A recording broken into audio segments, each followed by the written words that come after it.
people with MS have the right to work without being threatened or being harassed. In many jurisdictions across the world, there are fairly strong anti-discrimination protections for people with disabilities.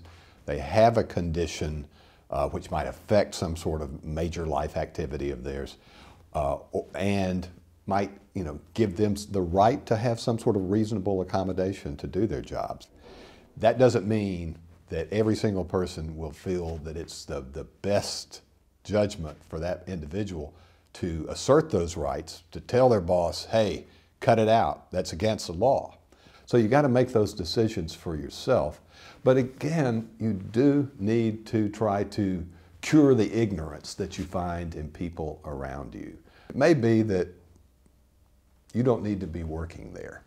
And you need to be thinking about some other place where you can be more at home and where you can be treated better.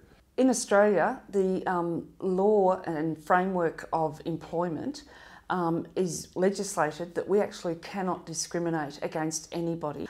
And if we do not meet those requirements, that person has rights to be able to take action against the employer to either improve the situation or to have compensation.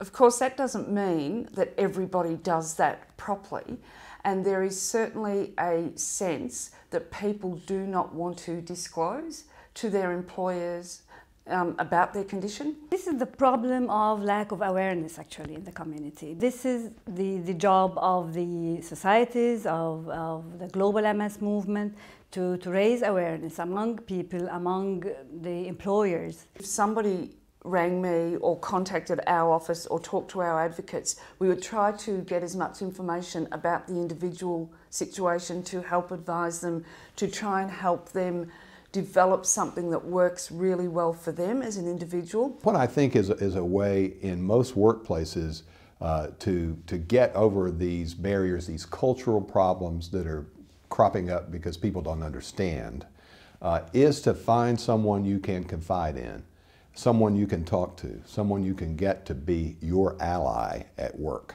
Now that may be somebody whom you know very well, that may be somebody you work very, very closely with, and maybe somebody in the personnel or human resources department. You have to start the sort of educational process a step at a time, and you can eventually start to change the culture in a hostile work environment.